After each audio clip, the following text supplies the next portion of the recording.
Boa noite para todos. Jesus nos abençoe. Tô achando que o boa noite aqui ficou meio fraco, não ficou não? Boa noite, gente. Boa noite. Melhorou. Que possamos nessa noite, com muita alegria, como caracteriza o nosso trabalho das sextas-feiras, quinta-feira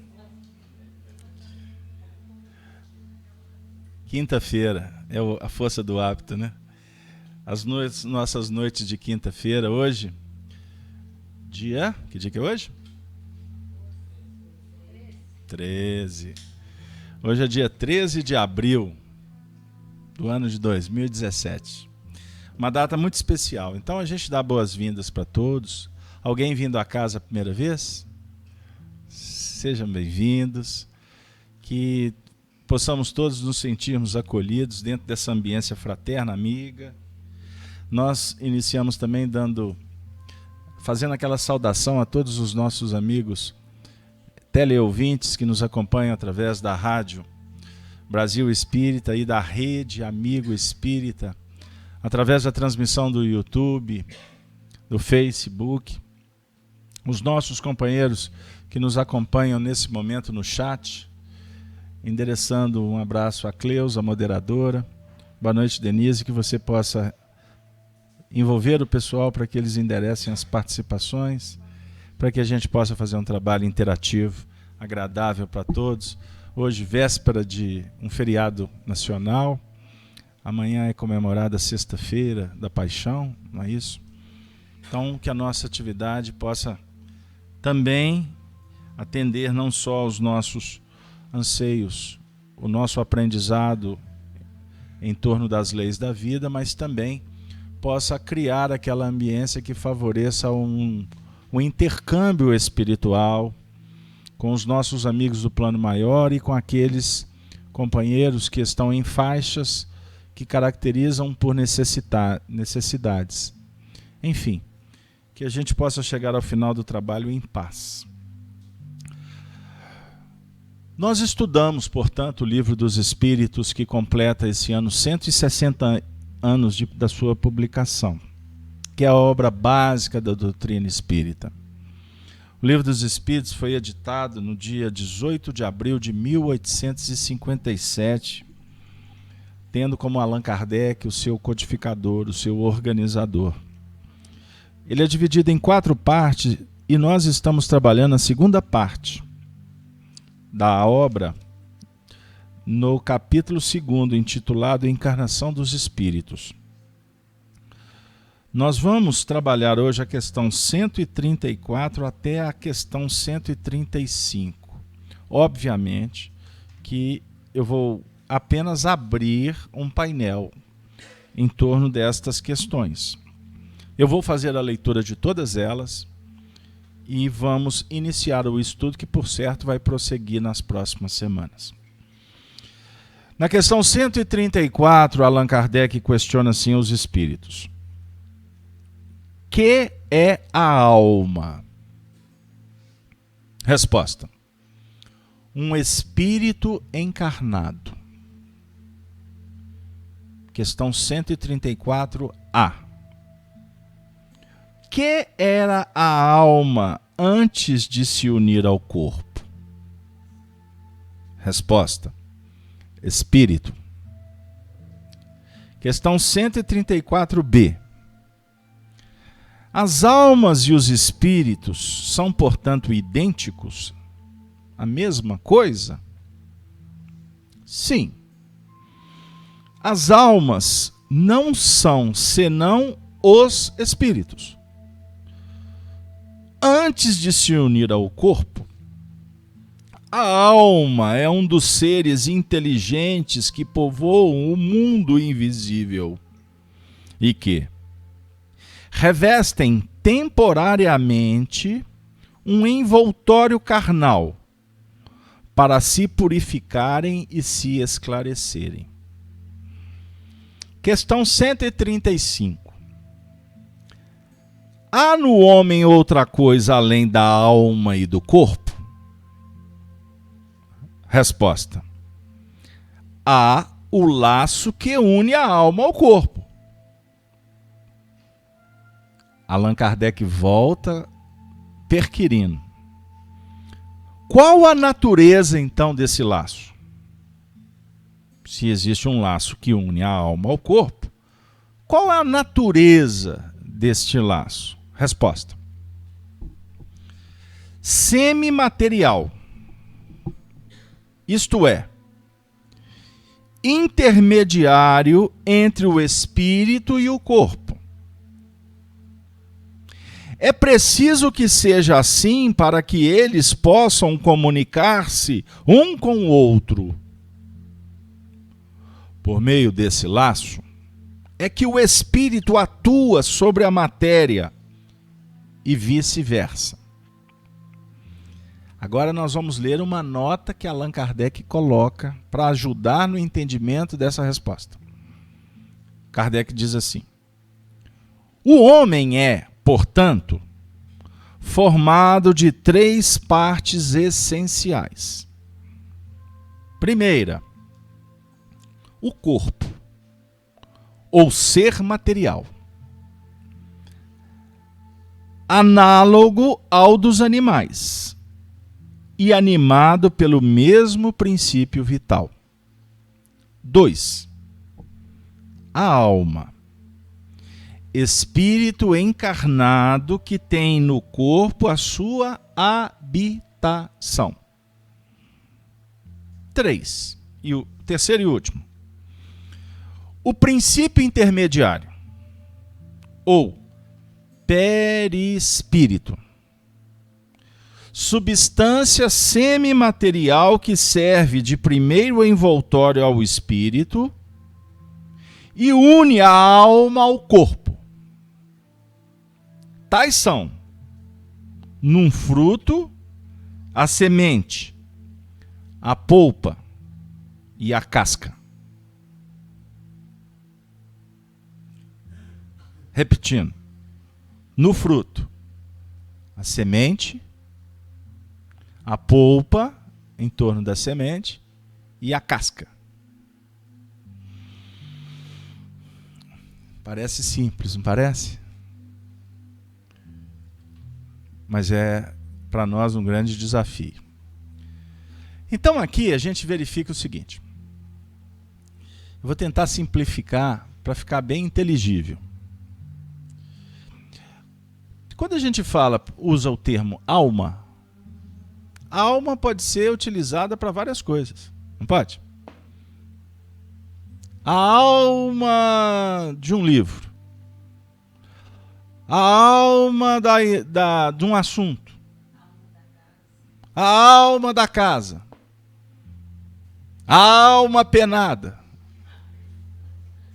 Já ouviu falar isso? A alma do purgatório. O católico usa aí.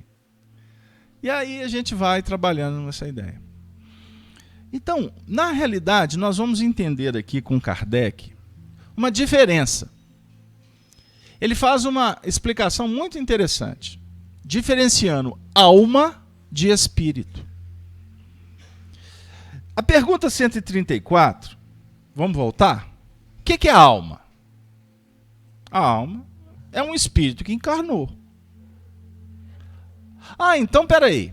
Então quando o espírito não está encarnado, qual que é a designação que é dada a ele?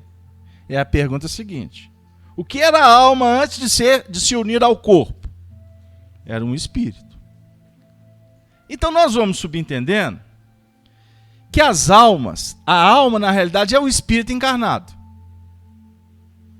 Então a alma do Rodrigo, na realidade, é o espírito do Rodrigo que está encarnado.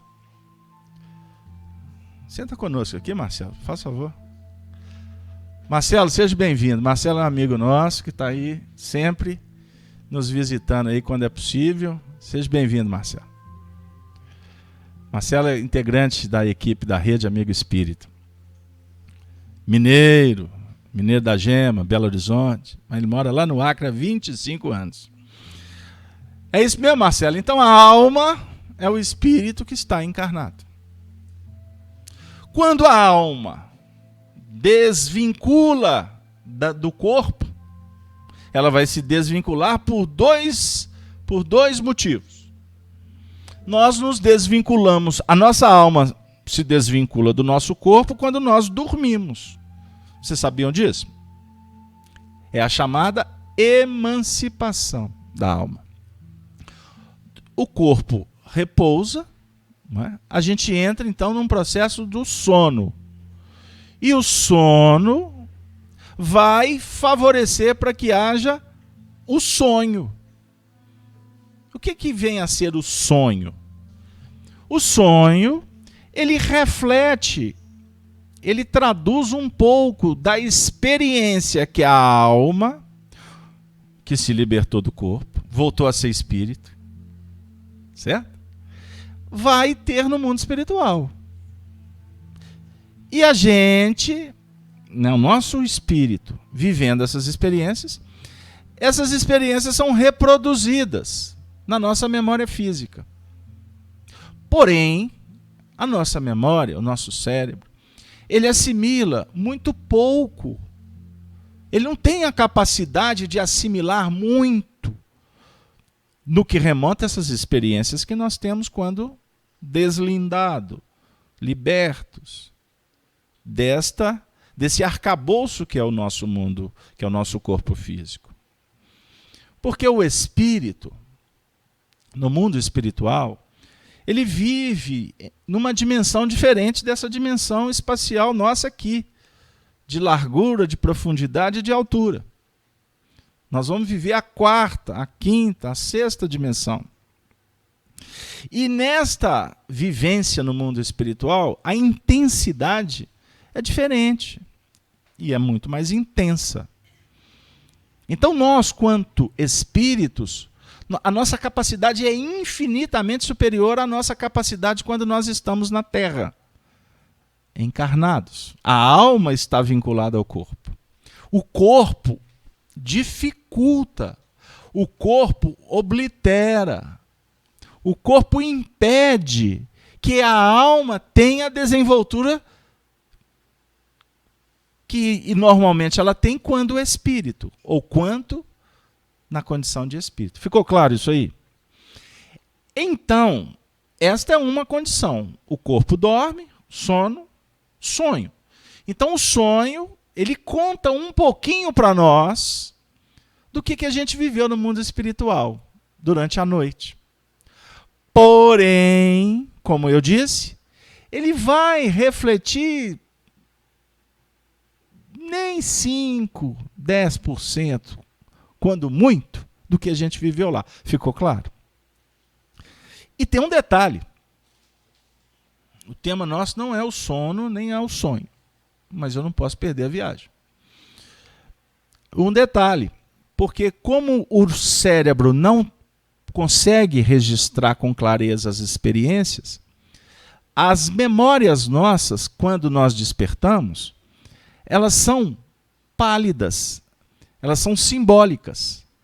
Então, muitas vezes você passa por uma dificuldade. Eu vou dar um exemplo.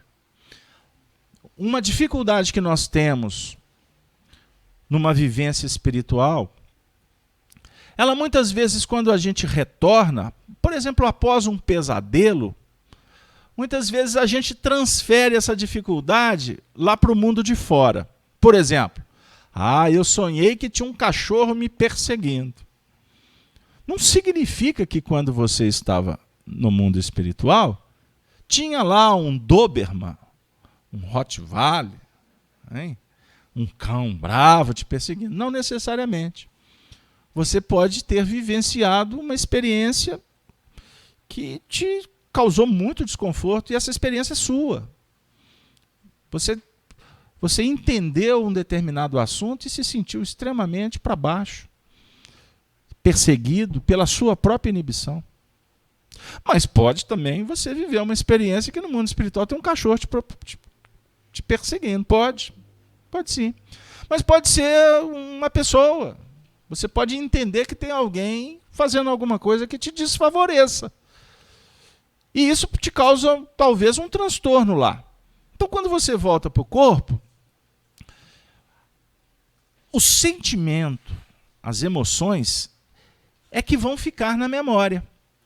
E a nossa inteligência vai trabalhar com aquele substrato, com aquele resto da experiência, que eu vou chamar aqui, que são as nossas emoções, e essas emoções é que vão estruturar um painel, vão desenhar alguma coisa, e a gente vai ficar preso naquela memória, naquela imagem, que não necessariamente ela venha a ser real. Ficou claro isso aí? Então nós devemos, primeiro, ter um cuidado muito sério com a interpretação de sonhos. Porque nem sempre o que nós concluímos é o vero, é o real. Certo? Mas os nossos sonhos, eles também dizem muito. Se você está constantemente tendo pesadelos, nós precisamos de resolver. O que está causando os seus pesadelos? É possível resolver isso? Sem dúvida. Só que existe toda uma terapêutica, todo um procedimento para a gente verificar isso. Porque, inclusive, o nosso dia, ele reflete na nossa noite. Tal dia, tal noite, tal vida, tal morte. Aí eu vou fazer aqui até vou ampliar um pouco mais. Porque o que nós vamos encontrar no mundo espiritual quando desencarnarmos é a somatória dessas experiências que nós temos durante a vida. Os nossos sonhos. Os nossos sonhos, eles refletem o mundo espiritual que nós estamos habitando quando nós deixamos o corpo físico a cada dia. Ou melhor, cada noite. Fiz-me claro? Então, tal dia, tal noite. Se você quiser ter uma boa noite de sono, você tem que trabalhar durante o dia de uma forma mais equilibrada possível para que de noite o efeito seja de acordo com o seu investimento. Ficou claro isso? Na somatória dos dias, ou seja, de uma busca, de um aprimoramento íntimo, de uma qualificação de sentimento, de uma conduta elevada, ética, sóbria, tudo isso vai repercutindo até que a gente, quando nós viermos a desencarnar, que é a segunda condição que o espírito desvincula do corpo, é na desencarnação, o que nós vamos encontrar no mundo espiritual é a colheita de tudo que nós semeamos na vida. Só um detalhe, que pode ficar a dúvida. Mas espera aí, então existe duas maneiras de deixar o corpo. Durante o sono e na desencarnação. É isso. É isso mesmo, você concluiu certo. Porém, a desvinculação do corpo no sono, ela se dá não na totalidade. Porque a nossa alma, ou o nosso espírito, ele fica vinculado ao corpo por filamentos energéticos, que alguns chamam de um cordão de prata, que nos vincula do coronário ao centro gástrico, certo? Isso é importante. Então, quando o André Luiz no mundo espiritual, através da mediunidade do Chico,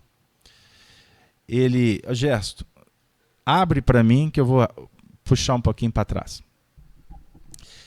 Eu vou falar e vou ajustando. O André Luiz narra a visão dele lá no mundo espiritual dos homens em desdobramento. Não sei se vocês vão se lembrar disso. Ele vendo, por exemplo, lá, espírito, André Luiz, no mundo espiritual, participando, por exemplo, de uma assembleia, de uma atividade que envolvia espíritos que já estavam desencarnados como ele, e tendo presença de encarnados, porque nós nos encontramos à noite, certo? O André Luiz narra os encarnados, engraçado, porque ele enxergava os encarnados com o chamado cordão de prata, não é? Que se perdia da visão dele. E esse cordão de prata se perdia porque vinculava o espírito que estava ali vivendo uma experiência no mundo espiritual vinculado ao seu corpo. Então, quando você deixa o corpo, existem então esses filamentos que vinculam mesmo o espírito com o corpo físico. Na desencarnação, se preparem. Você está a caminho da desencarnação. Tem gente que nem volta aqui semana que vem. Imagina, sexta-feira da paixão amanhã. Hein? Mas todo dia a gente não morre um pouquinho? Não morremos? Ah, casa aberta. E ela já ficou até empolgada, porque é morrendo que se renasce para a vida eterna. Não vê essa poesia? Pois é. Mas essa poesia não está falando de só do morrendo fisicamente, não. O Francisco de Assis está falando da morte no sentido de conceitos. Você mata um conceito para renascer em outras bases. Mas você não mata sangrando. O conceito você o reveste com novos elementos. E aí ele vai desfalecendo, ele vai cedendo espaço para o novo, para o divino, para o belo, para o artístico, para o poético. Mas, quando nós desencarnamos, e eu estou torcendo para demorar, viu, Rodrigo? Você é novo ainda, você tem família pela frente, vocês podem ficar tranquilos que semana que vem vai ter reunião na FIAC. Eu não posso garantir que eu vou vir, mas vai ter. Então, nós, quando desencarnarmos, esse laço que une então o nosso espírito ao corpo físico, ele vai se desfazer. Então, nas mortes lentas, ele vai se desfazendo gradativamente, diferentemente de uma morte acidental, não é? Uma morte que pode ser por várias vias. Esses laços são, vamos dizer assim, a ruptura se dá, não muitas vezes com um preparo adequado, o que causa repercussão para o espírito. Mas eu não vou entrar no mérito, porque senão a gente fica aqui só falando de desencarnação. Pergunto a vocês, antes de passar a palavra para a Denise, que ela está ali há 16 minutos e 22 segundos esperando para eu passar a palavra para ela. Ficou claro que a alma é o espírito que está reencarnado? Esta é a terminologia espírita. Quando desencarnarmos, o que a gente chama de alma, na realidade, é o espírito. Ficou claro? Vamos passar para a Denise, porque o nosso tempo hoje está apertado. Em primeiro lugar, você anunciou a presença do Marcelo, o pessoal do chat aqui ficou muito feliz. Você olha o Marcelo, aí estão aqui desejosos da sua palestra, falando que quando que você vai retornar para poder fazer a sua palestra. Espírito evoluído tem férias. Então, repassando o carinho do pessoal do chat. Tem uma pergunta do nosso querido irmão Júlio Toldo, do Rio de Janeiro. Ele pergunta assim: eu poderia dizer que toda noite, ao dormir, a alma torna a ser espírito? A alma torna a ser espírito. Ele fala assim, à noite, com relação ao sono, isso acontece quando dormimos ou durante o dia também? Bom, essa questão, vamos deixar só... Como é que é o nome dele? Me perdoe. O Júlio Toldo, do Rio de Janeiro. Júlio, ele estava desde o início no chat. Ô, Júlio, um grande abraço, amigo. Muito obrigado pela sua participação. Fique conosco aí. E curta o vídeo, compartilhe com seus amigos.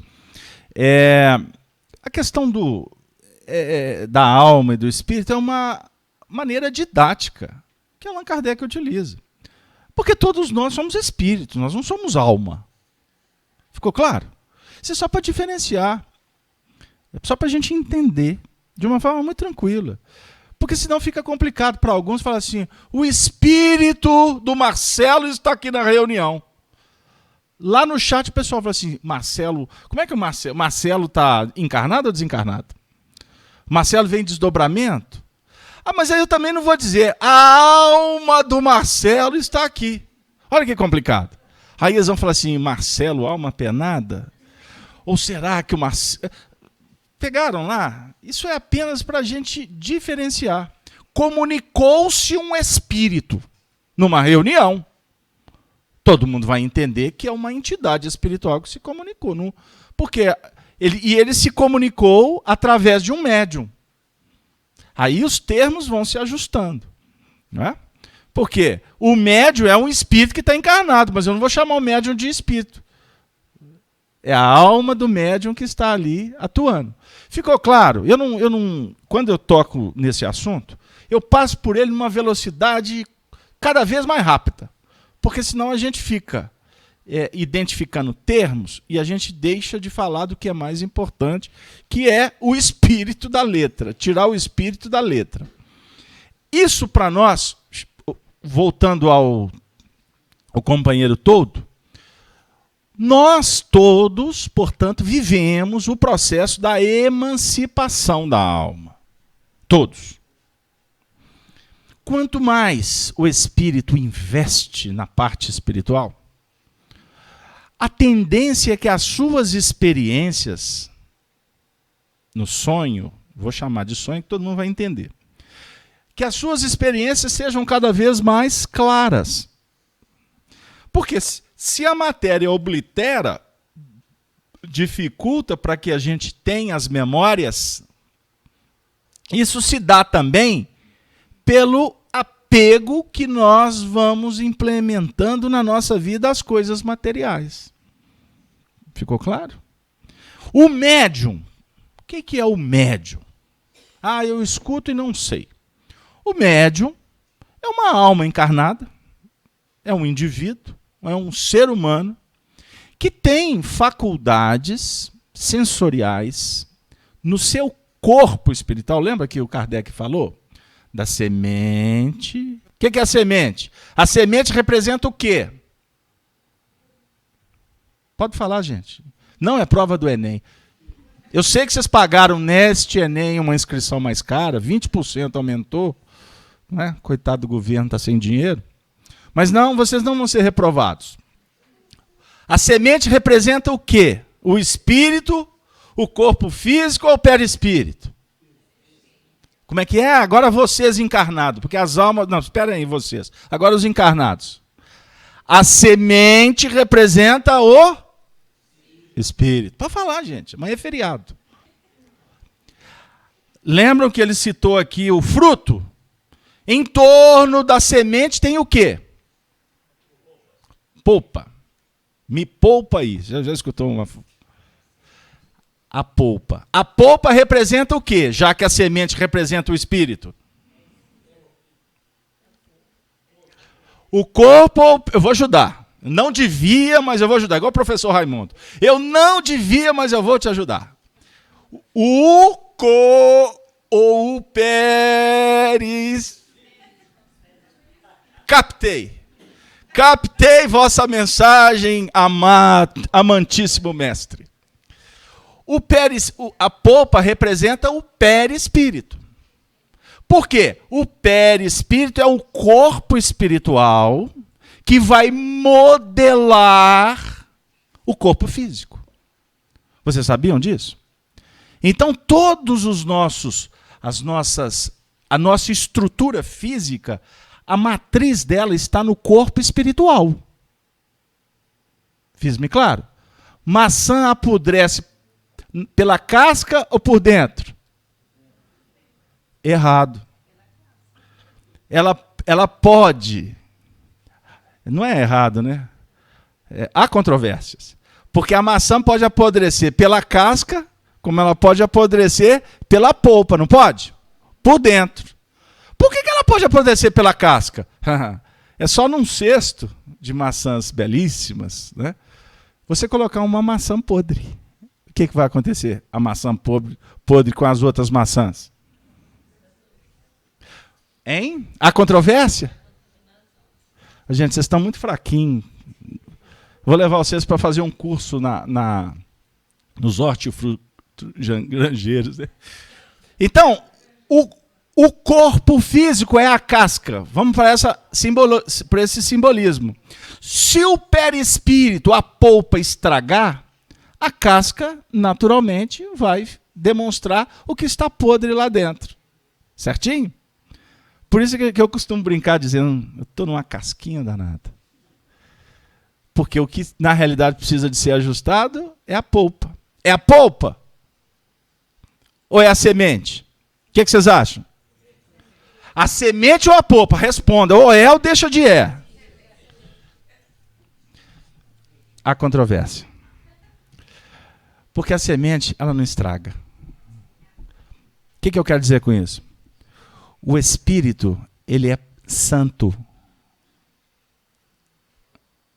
Ele é puro. A sua essência divina é incorruptível. O que pode se corromper são as suas personalidades, a sua maneira de expressar, de agir.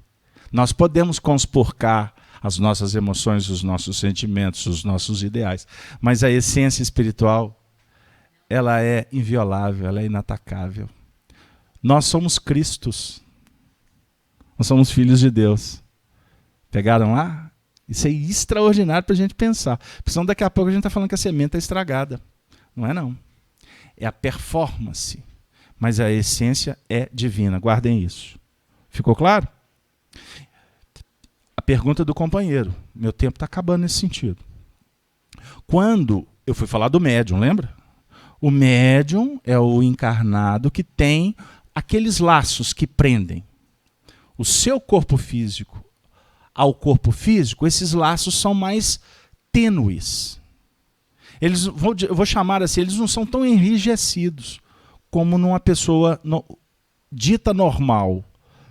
Porque eu não vou falar que o médium é anormal e também não vou dizer que nós que achamos que somos normais. Porque isso aí depende do ponto de vista. Porque eu posso até chegar na conclusão que o médium evangelizado é que é normal. Porque ele sabe frequentar as zonas espirituais e estar no mundo físico de uma forma solene. Pegaram lá? Por que eu falei que depende do ponto de vista? Mas vamos dizer que o médium tem uma disfunção, coitados. Tudo tantã. Hein? Médium geralmente é doido, problemático. Médium, por excelência, é melindrado que dói. A gente que trabalha em reunião mediúnica, hein, Marcelo?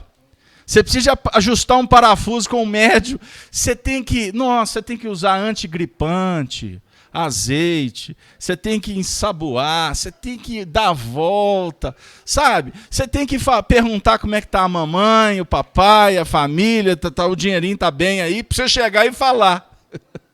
Porque se for na lata, meu filho, ó, perna para quem te tem. Vai falar que você é exigente, vai falar que você não tem nada a ver com a vida dele, não é?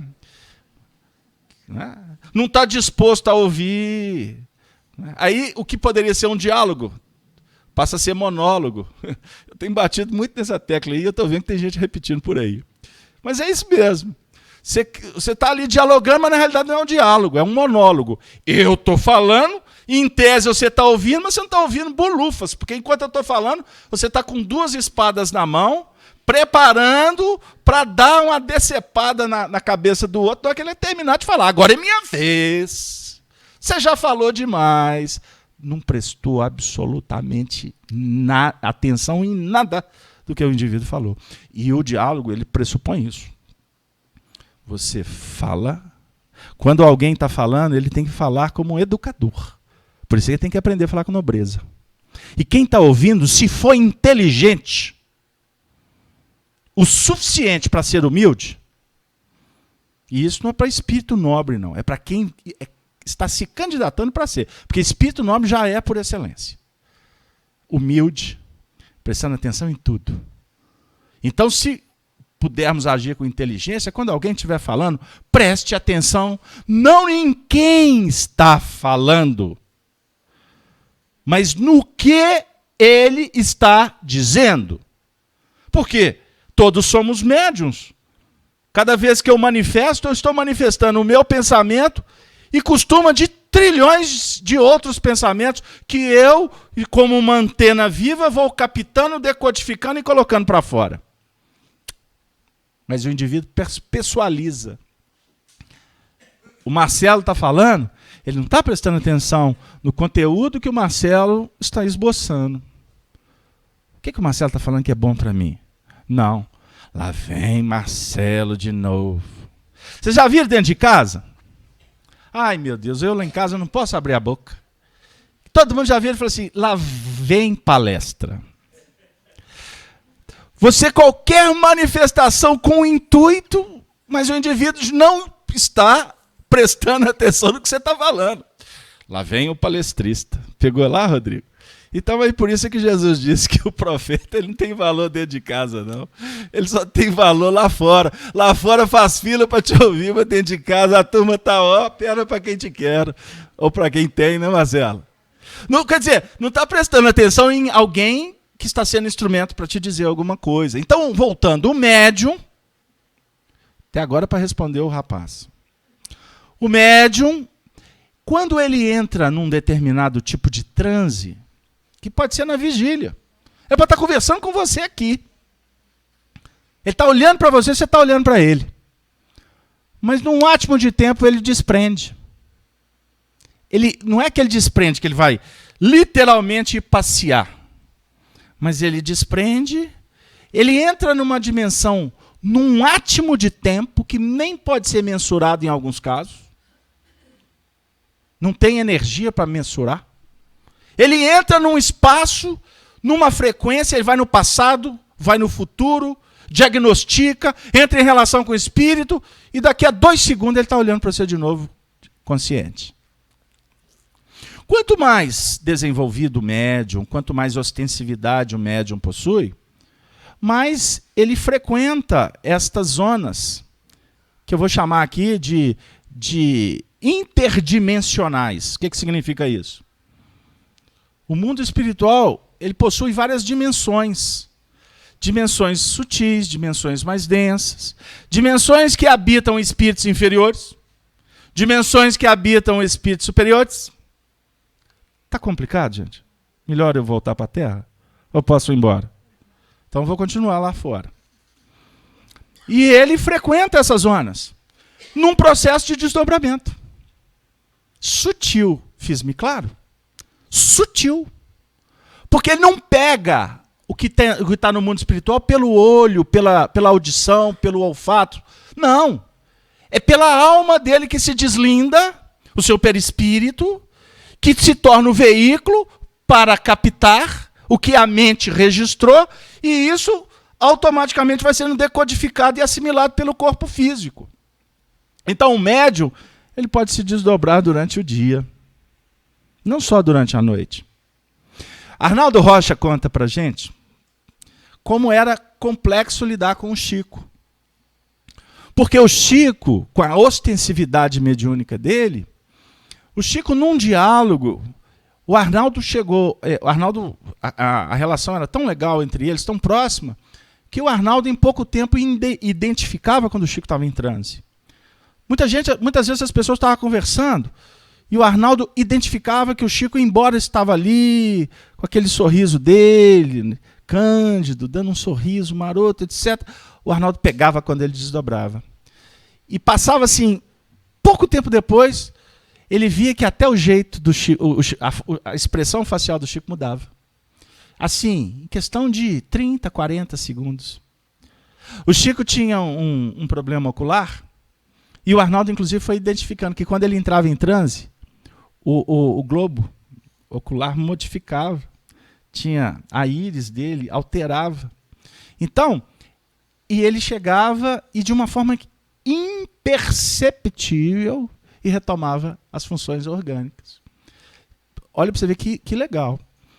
Aí o Chico chegou num ponto da vida dele que Herculano Pires o classificou como um ser interexistente. Interexistente. O que significa isso?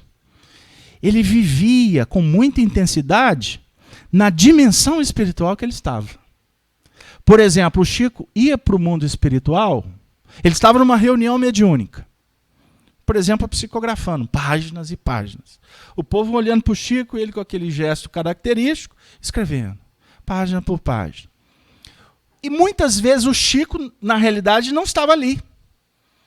O Chico se desdobrava, ia na dimensão espiritual, e o corpo dele ali, sobre a égide de benfeitores espirituais, estava funcionando apenas como, vamos dizer assim, um receptáculo para que os espíritos continuassem escrevendo, obviamente, com uma pequena, mas muito diminuta parcela do Chico, porque o corpo estava ali vivo, sustentado pela mente dele, porque se desvinculasse totalmente, o corpo entrava em falência e não tinha como os espíritos atuarem. Ficou complicado? O neném pulando na barriga, eu acho extraordinário. Interexistente. Interexistente. Muitas reuniões que a gente já fez ao longo do tempo, algumas com terapêuticas até para gravidez, favorecendo, terapêuticas que as mães foram vivenciar e não foram fertilizadas in vitro aqui no centro, tá bom? Mas a ambiência espiritual favoreceu e posteriormente veio a gravidez. Quantos desses que depois se tornaram até frequentadores de evangelização, né? Ou mesmo no colo, as mães chegando com a criança no colo, de repente a criança transformava quando via a gente. Porque na realidade já tinha uma relação no mundo espiritual antes de reencarnar. Não é? Assim, uma coisa assim, surpreendente dos pais ficarem admirados, mas a maioria não tem.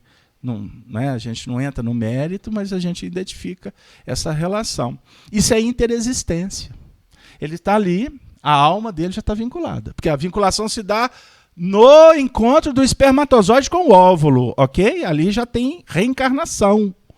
Por isso é que o espiritismo é radicalmente contra qualquer proposta abortista. Aliás, todos os cristãos são.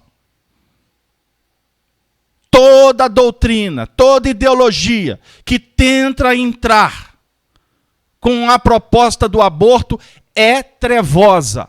Ponto. O Chico no mundo espiritual, o corpo escrevendo e o Chico lá no mundo espiritual dando passe. Participando. O indivíduo está vendo o Chico lá escrevendo e o Chico está do lado ali dele. Ali. Ô, meu nego, ô, minha nega, distribuindo flores, etc. Aí o Chico falava assim, quando eu chegar no mundo espiritual, eu gostaria muito de poder continuar a ser médium. Embora há muito tempo ele falou que não queria, mas a gente sabe que no fundo ele sabe. Aí ele falava da importância da mediunidade, que a mediunidade é que promove a vida. A mediunidade é o dom que o Senhor nos concedeu para poder frequentar as diversas dimensões espirituais, favorecendo para que a nossa vida na Terra seja cada vez mais qualificada. A última participação, Denise. Beto, você meio que respondeu a pergunta do Leonardo Rocha. Ele disse, se o processo de obsessão se dá pelos nossos pensamentos e ações, então mesmo se dá no desdobramento do espírito? Sem dúvida, muitas obsessões são instauradas no momento do desdobramento do indivíduo, com repercussões quando ele desperta. Existem processos de suicídio, de crimes, de ódio, de batalhas, que os espíritos manipulam, hipnotizam o indivíduo, o encarnado, quando ele vai para o mundo espiritual. Porque ele está vulnerável. Porque ele está numa condição moral capenga. Então ele entra na obsessão lá. Mas obviamente que lá se torna a causa e o efeito aqui. O prolongamento se dá aqui. E o indivíduo na Terra, ele muitas vezes se torna apenas uma marionete, conduzida por mentes sagazes, violentas, ardilosas, que vão insuflando a treva no meio dos homens, que vão como inspirando os homens na terra para se desviarem dos seus compromissos. Isto é um assunto que precisa de ser estudado por todos nós, e não tenham dúvida, será tema das faculdades, das universidades, dos acadêmicos, quando a espiritualidade passar a ser realidade no coração deles. Porque, por enquanto, continuem eles cuidando apenas da matéria, que já estão sendo sacerdotes de Jesus. Mas ainda, a grande maioria não pode ter acesso do lado de lá, porque não tem autoridade moral para implementar as verdadeiras terapêuticas no mundo dos homens que atualmente, na sua grande maioria, visam apenas os seus interesses pessoais. 19 de abril de 1935. Que dia que é hoje? 13. Nós vamos encontrar em 1935 um momento no mundo espiritual fabuloso. Era um momento que definia a Semana Santa naquele ano. E no mundo espiritual, o mundo espiritual se organiza, se manifesta, muitas vezes com uma vinculação muito importante no que remonta às nossas tradições, às nossas comemorações, os procedimentos nossos aqui na vida na Terra.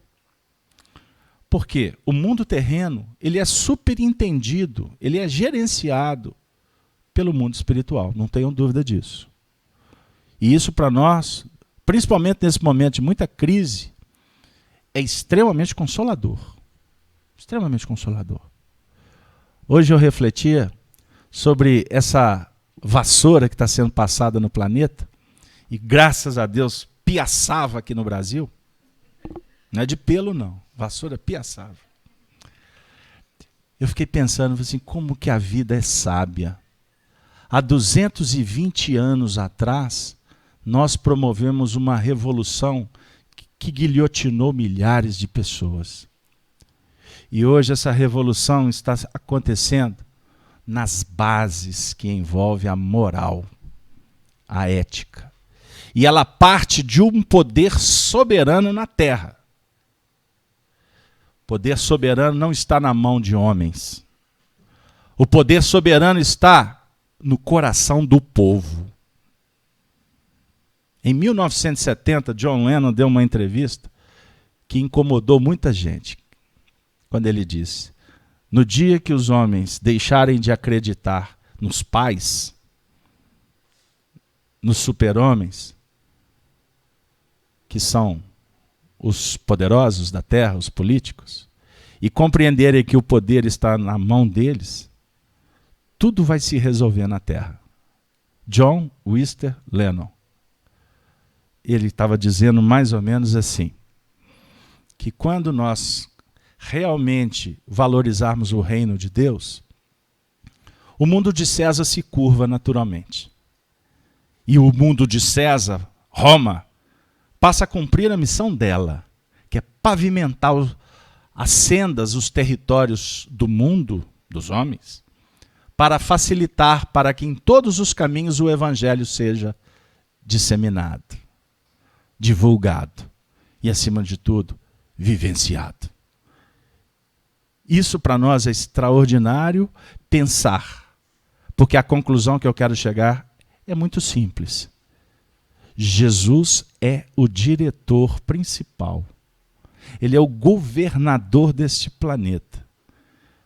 Tudo está debaixo da jurisdição dele.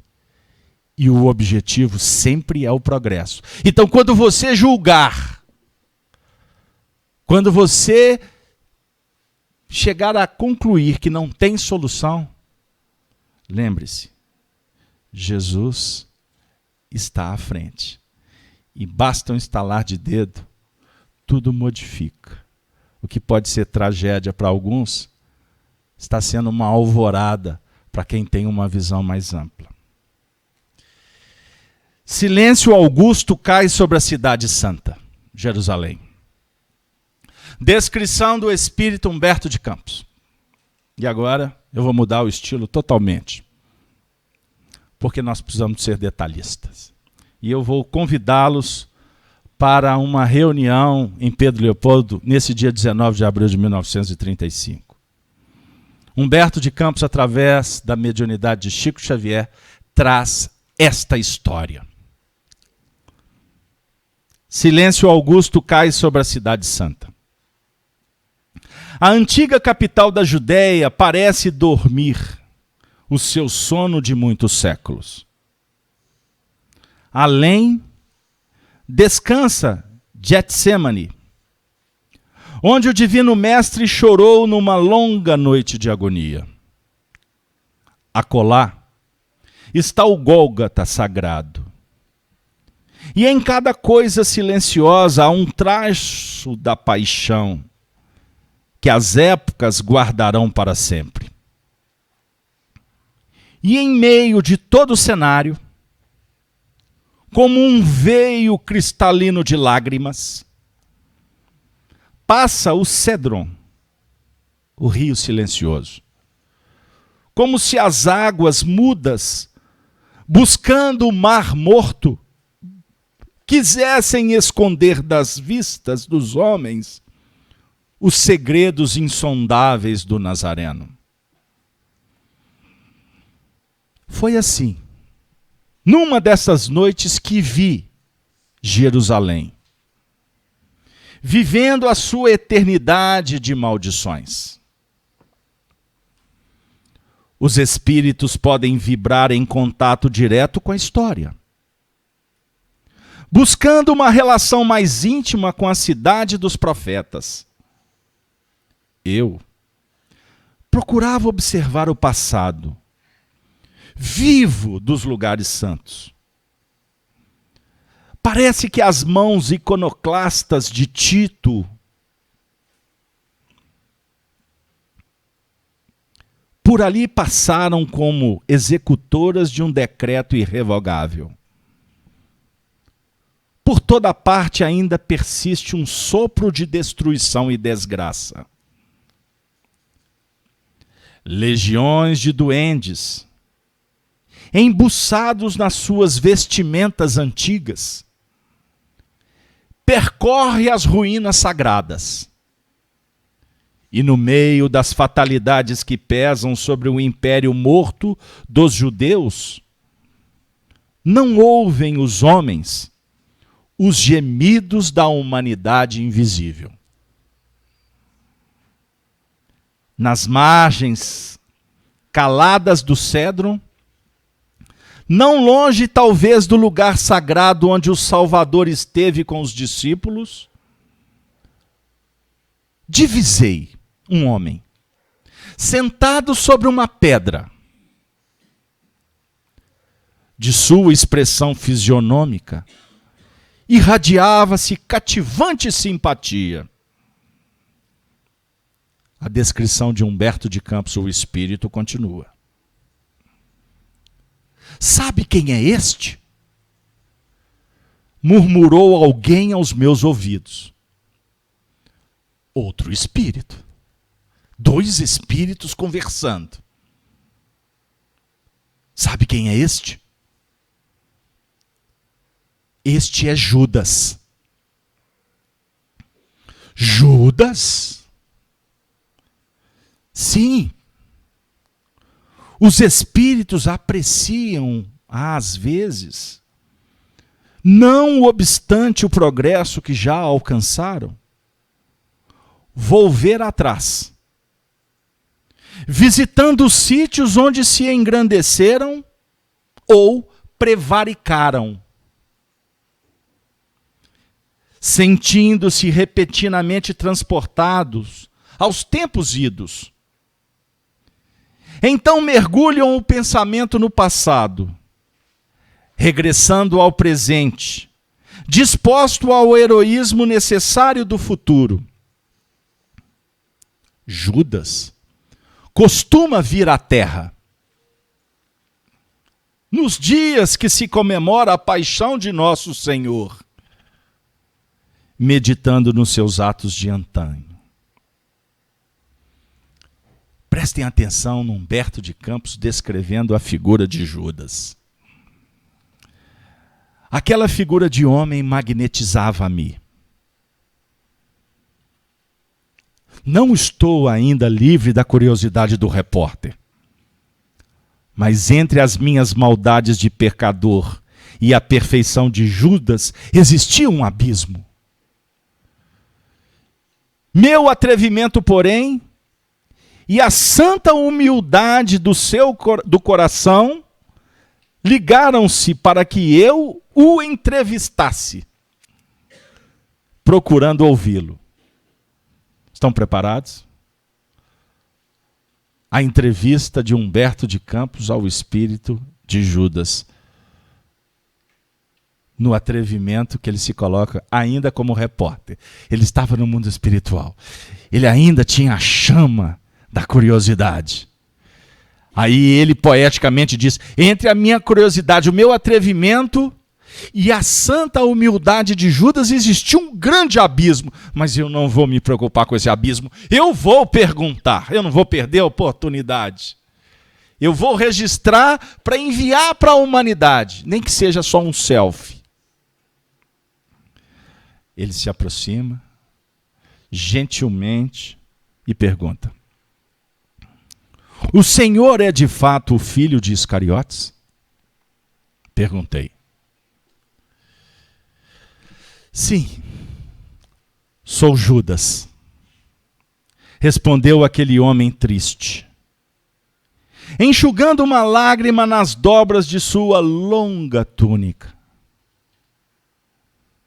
Como Jeremias das Lamentações, contemplo às vezes esta Jerusalém arruinada, meditando no juízo dos homens transitórios. Humberto de Campos volta. Ele não se contenta. É uma verdade tudo que reza no Novo Testamento a respeito da sua personalidade? É verdade. Na tragédia da condenação de Jesus, tudo que está ali é vero. Resposta de Judas. Anotem. Anotem. Viu, Rodrigo? É verdade em parte. Em parte é verdade. Os escribas que redigiram os evangelhos não atenderam às circunstâncias e às tricas políticas que acima dos meus atos predominaram na nefanda crucificação.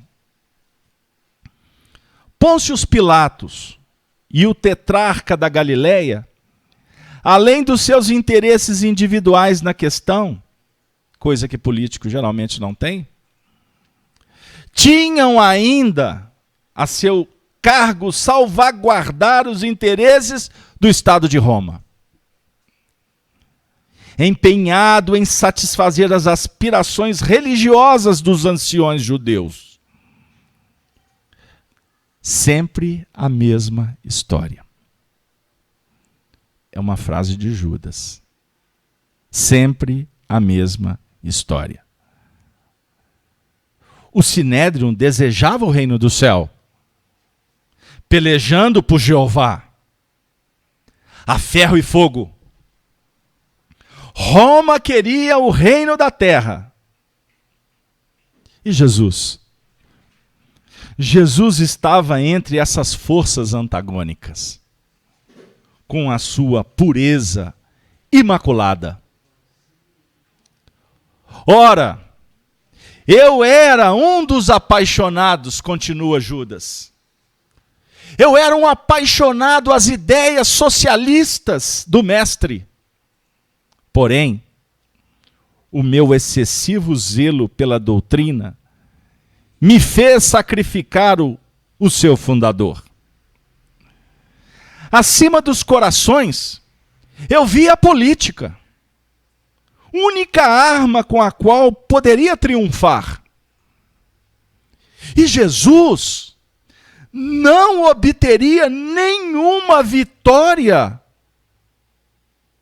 com desprendimento das riquezas. Que vitória que Jesus poderia ter?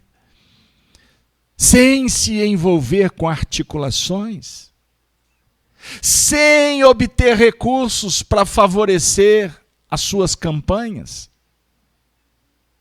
bélicas, políticas. Como? Na cabeça de Judas não podia. Com as suas teorias, continua Judas, nunca poderia conquistar as rédeas do poder, dando a outra face, perdoando 70 vezes 7, já que em seu manto pobre, se sentia possuído de um santo horror à propriedade.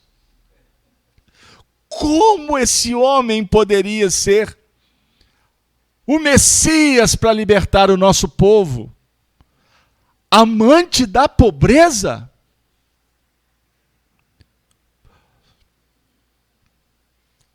Planejei então uma revolta surda.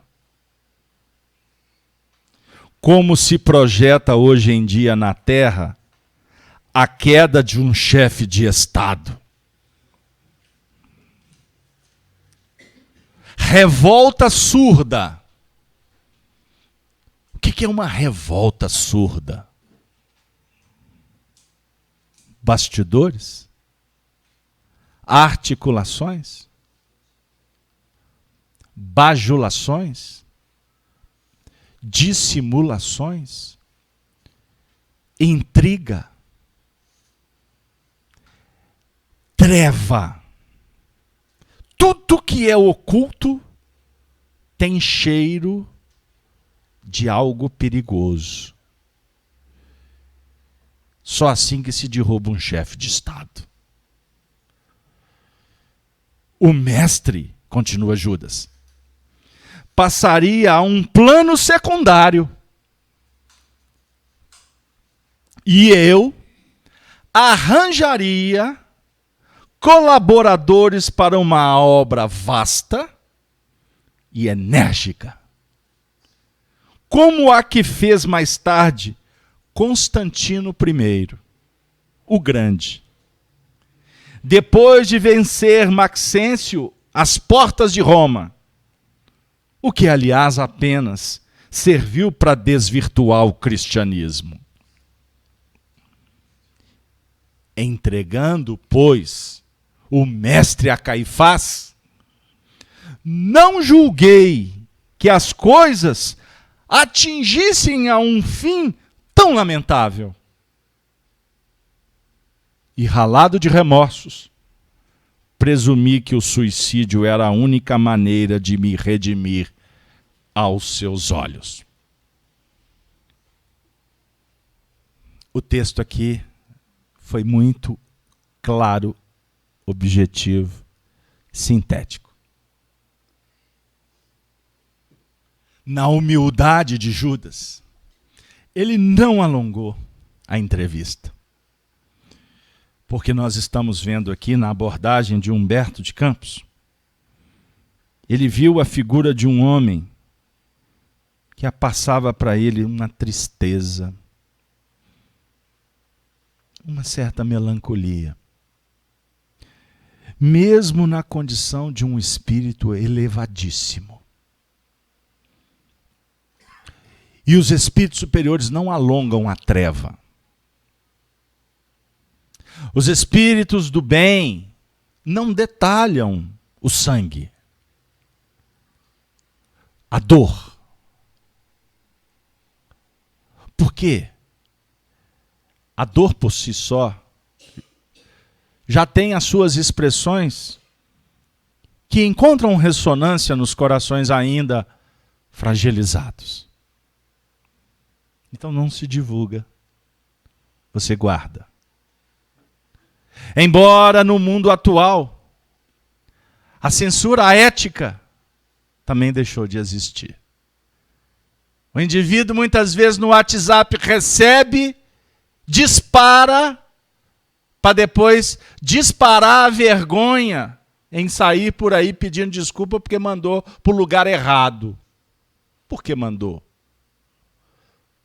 Por que aquele casal foi surrado no interior do Brasil? Porque alguém soltou uma difamação, uma mentira, e uma população inteira foi lá para levá-los à morte. Por sorte, eles se livraram. Era tudo mentira.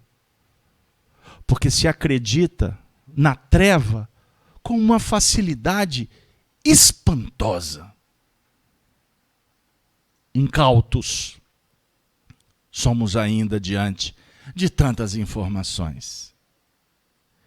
A arquitetura da treva, ela é surda no seu sentido, de dissimuladora. Ela invade sem percebermos. Era o que ele queria. É o que Judas, na concepção dele, promoveu. Por quê? Ele sabia, em outros textos, revelados pelo próprio mundo espiritual, através de Chico Xavier, são vários textos. Ele amava profundamente Jesus. Ele o respeitava. Mas o interesse dele era na terra e o de Jesus no céu. Ele queria que Jesus fizesse como Constantino fez. E ele aqui está conversando com Humberto de Campos em 1935. Então aqui Judas tinha uma visão ampla da história. Porque o que Constantino fez foi exatamente 300 anos depois. Então a atitude dele, de uma certa forma, foi inspirativa para o próprio Constantino. Querer a vitória do amor na terra, atualmente, é loucura. É utópico desejar a felicidade neste mundo.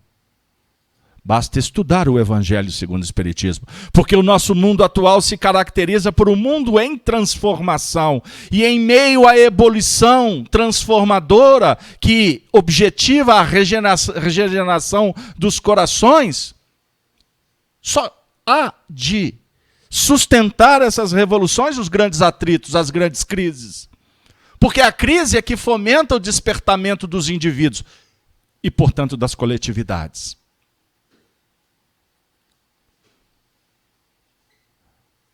A vida propõe para nós, por uma misericórdia do Altíssimo, que encontremos momentos felizes.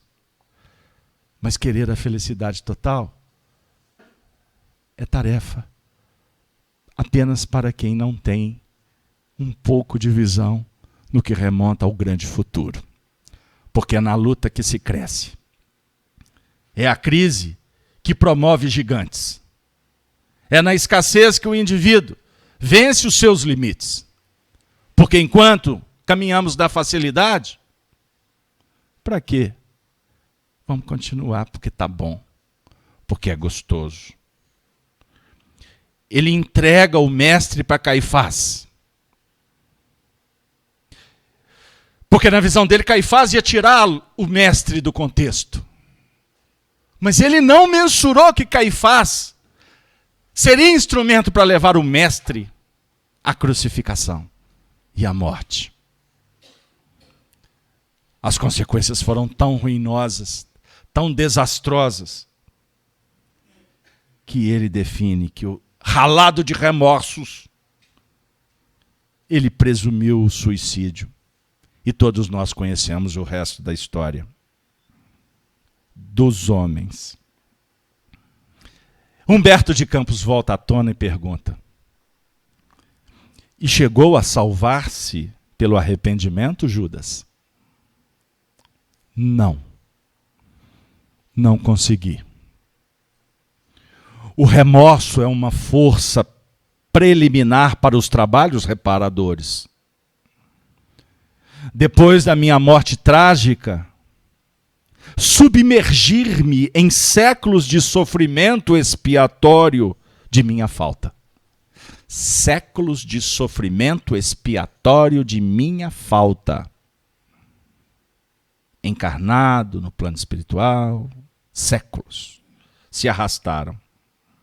Sofri horrores nas perseguições infligidas em Roma aos adeptos da doutrina de Jesus.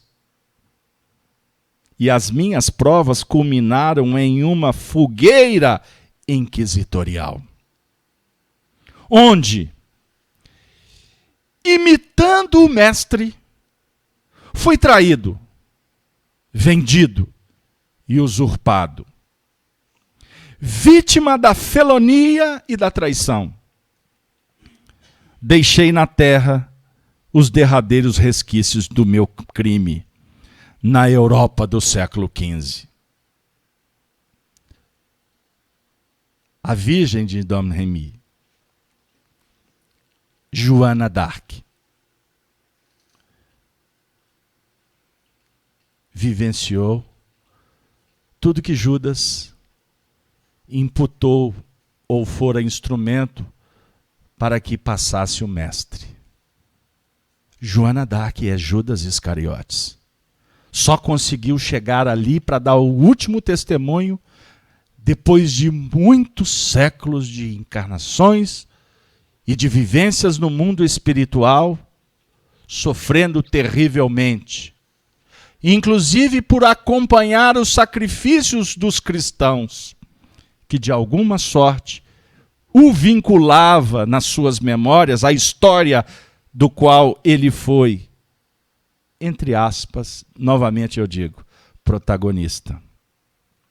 Desde esse dia em que me entreguei por amor do Cristo a todos os tormentos e infâmias que me aviltavam, com resignação e piedade pelos meus verdugos, fechei o ciclo de minhas dolorosas reencarnações na terra, sentindo na fronte o ósculo de perdão da minha própria consciência. Humberto de Campos respirou fundo, como eu. Acredito que ele estava embargado. Quem sabe um dia ele nos revela isso. Mas é bem provável que sim. Diante de uma figura tão singular. Ele era apenas um entrevistador. Mas sempre que questionamos o Senhor, nem sempre responde às nossas perguntas. Mas o mestre, por excelência, sempre atende ao indagador. E está hoje, meditando então, nos dias que se foram, pensei com tristeza. Judas responde para Humberto de Campos. Sim. Imagine um espírito de uma envergadura de Judas. 1000 anos depois, o ano aqui é 1935.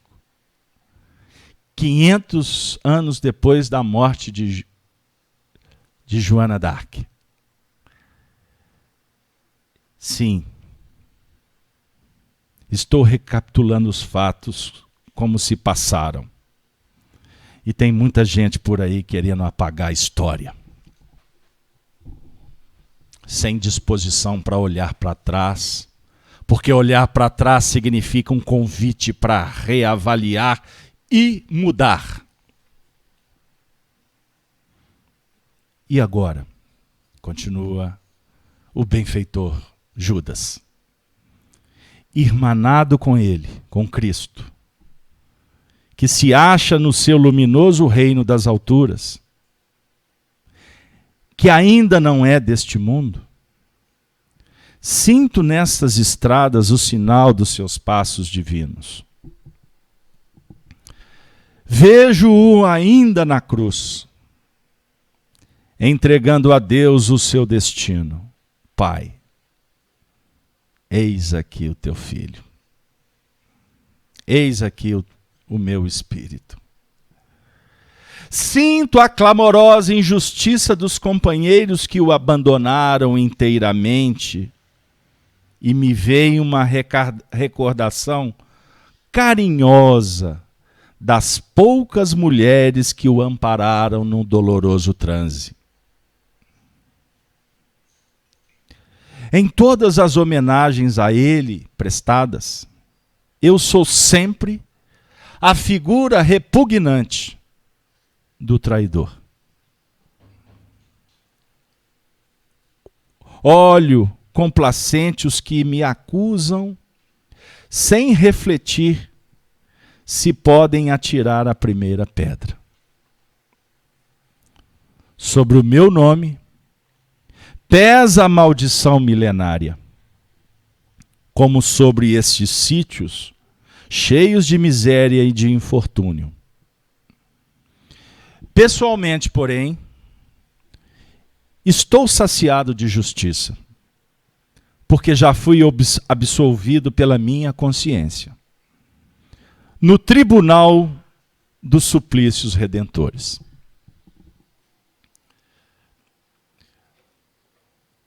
Nós precisamos de aprender a estudar. estudar a revelação espírita através de médiuns abalizados, como Francisco Cândido Xavier. Esta frase final é uma frase que poderia suscitar para nós muito tempo de estudo. Vou repeti-la. Já fui absolvido pela minha consciência.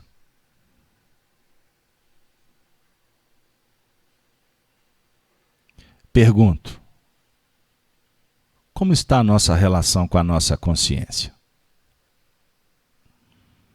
Aí ele diz que a consciência é um tribunal dos suplícios redentores. Consciência é um tribunal. A gente acha que existe tribunal lá fora.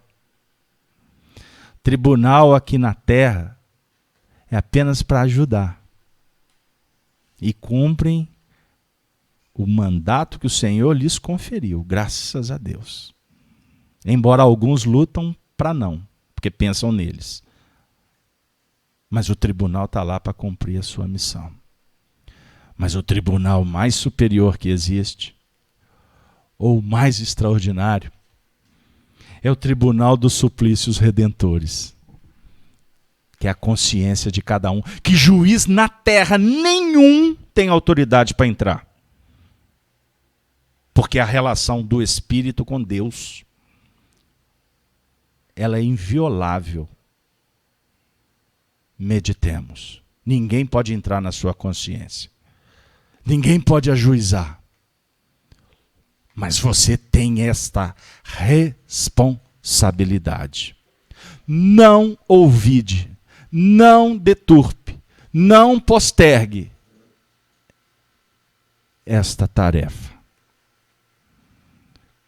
Continuou Judas dizendo: quanto ao Divino Mestre,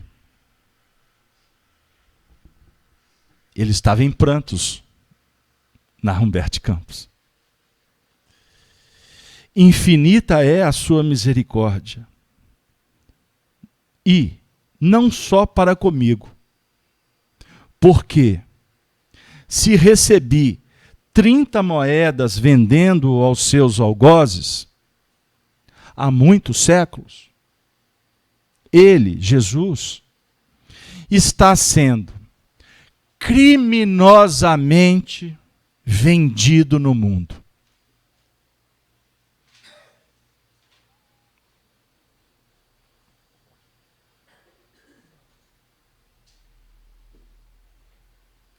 Ele, Jesus, está sendo vendido criminosamente no mundo. A grosso e a retalho. Por todos os preços. Mas vendido ele está sendo. Todos os preços. Por vários motivos. São todos os preços. Mas a corrupção do pouco, no tribunal da consciência, é a mesma do muito. Fala Jesus no Evangelho: quem é fiel no pouco, é fiel no muito. Quem não é fiel no pouco, quanto mais no muito. Em todos os padrões do ouro amoedado. Humberto de Campos, então, olha para o entrevistado. Humberto de Campos olha para nós, que estamos ouvindo, refletindo sobre essa entrevista agora, que ele está aqui, nos apoiando para a gente entender um pouco mais, como Judas Iscariotes, e quanto tantos espíritos que auxiliam na destinação da humanidade e que atuam não nas massas. Eles chegam como amigos nas casas que falam de Jesus, não pela oratória, pelas pregações, mas as casas que exalam o cheiro da manjedoura. pelos seus comprometimentos éticos, singelos, amigos, fraternos, na apresentação da essência da caridade. É verdade, afirmou Humberto de Campos. E os novos negociadores do Cristo não se enforcam depois de vendê-lo. Os novos negociadores do Cristo não se enforcam depois de vendê-lo.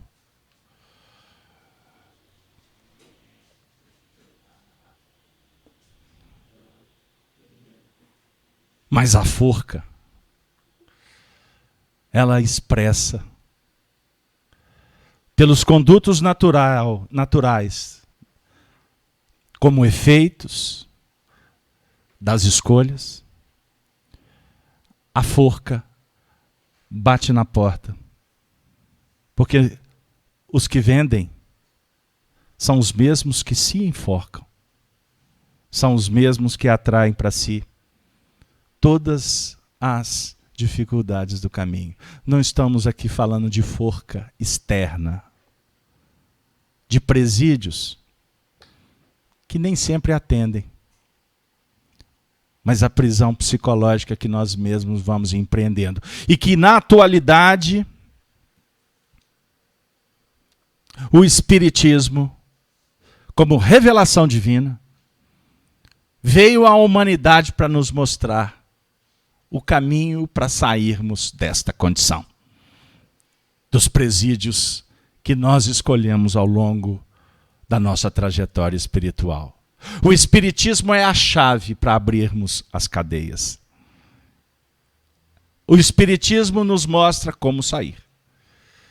E não há saída segura a não ser pela caridade. A última participação do chat, por favor. Beto, o pessoal está perguntando no chat a referência do livro, do texto que foi lido. Fecha para mim. Crônicas do Além-Túmulo. Humberto de Campos, Francisco Cândido Xavier. Humberto de Campos, o espírito amigo que nós nos referimos. Humberto de Campos faz parte de uma equipe extraordinária que vem como um repórter do além-túmulo nos trazer tantas preciosidades. E a história de Judas é uma história que toca profundamente a todos nós. Quando já chegamos nessa estrada que vamos dar apenas os primeiros passos, a estrada do despertar, da trajetória consciente na direção do nosso próprio Calvário. Porque se antes queimávamos, se antes colocávamos a culpa nele, hoje Judas representa para nós as nossas próprias culpas, os nossos próprios erros. E por isso ele, hoje, no mundo espiritual, representa Jesus diante de um número incontável de entidades espirituais que esperam que nós entendamos, para que a gente possa realmente modificar a nossa trajetória evolutiva. Para os espíritas estudiosos, subentende-se que espírita é estudioso, mas nem sempre. Existe moeda para muitas coisas. Existe valor para tantos elementos e tantas oportunidades. Mas o espírita que realmente está procurando aprofundar, ele vai percebendo que se nós temos na doutrina espírita a doutrina que favorece o intercâmbio entre os mundos, a doutrina espírita inaugura um procedimento pedagógico, espiritual, metodológico, que é a dinâmica da mediunidade. Os grandes médiuns são aqueles que se evangelizaram e se tornaram instrumentos do alto. Mas todos nós, de alguma sorte, somos médiuns. Porque todos nós temos sensibilidade. Todos nós nos tornamos instrumentos. Com Jesus, esses instrumentos vão projetando-se focados na luz. E eu vou encerrar essa parte doutrinária chamando atenção para um fato. A mediunidade, portanto, é um instrumento que o Senhor nos concede para que nos soergamos pela prática do bem. Elevando-nos, buscamos conexão com o mundo maior, para que o mundo maior faça de nós instrumentalidade apenas, para que os benefícios atinjam a todos os corações. E existe uma revelação no livro dos médiuns que é extraordinária para que reflitamos quando nos referimos a Judas Iscariotes. Sabendo agora, para muitos, isto é novidade, para outros não. Judas Iscariotes, sendo a reencarnação de Joana d'Arc, por quê? Por quê? Que no livro dos médiuns, os espíritos apresentam Joana d'Arc como a mentora espiritual da mediunidade na Terra. Portanto, se tu és médium, saiba que o seu projeto de mediunidade está sob a jurisdição de Judas Iscariotes, de Joana d'Arc, aquela que deu a vida na época para salvar a França. Joana d'Arc hoje dá a vida para nos auxiliar, não mais no contexto de França, de Roma, do mundo, mas no contexto da sociedade entre as dimensões, diante dessa diversidade de moradas do universo. Agradeçamos a Joana d'Arc. E nós vamos nos encerrar a nossa participação, desejando a todos um feriado pródigo, em família, refletindo sobre as belezas do Evangelho. Se nos sensibilizamos com o Natal, devemos nos sensibilizar também com a ressurreição.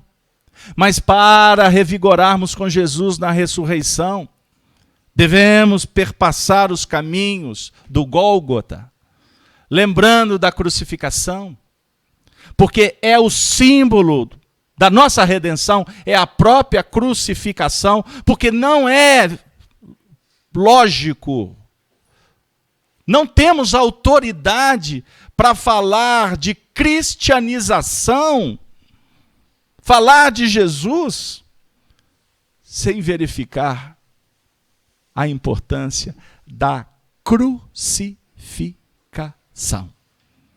Cruz é a espada que está apontada para a terra.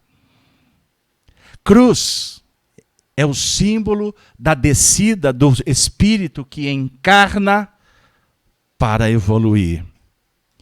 Que, quando ela se expande na horizontal, mostra a importância de socializarmos, de nos integrarmos com todos que, vez por outra, devemos nos revigorar olhando para os céus em oração e agradecendo a Deus por essa divina epopeia da vida.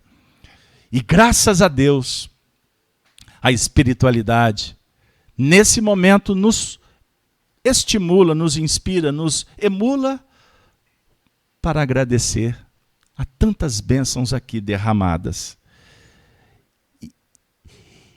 E para que tudo isso acontecesse, houve um fato no mundo espiritual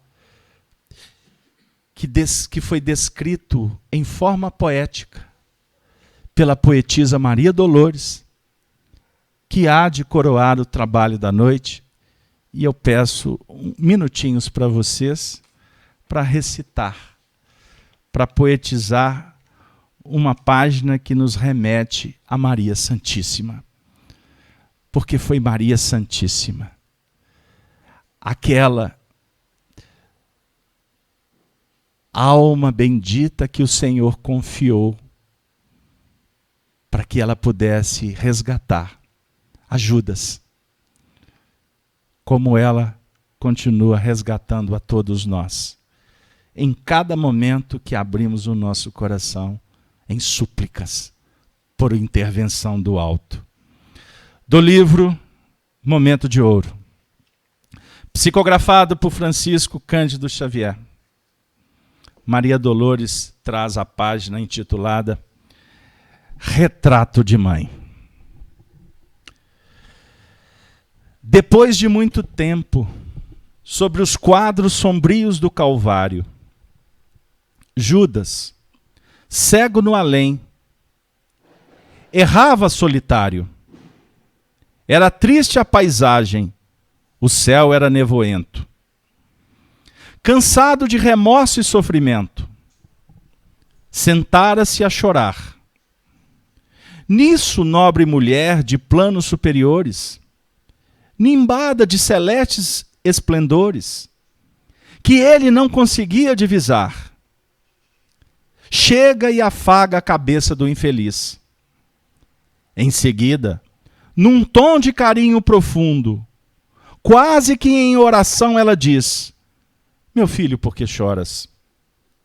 Acaso não sabeis? Replica o interpelado, claramente agressivo.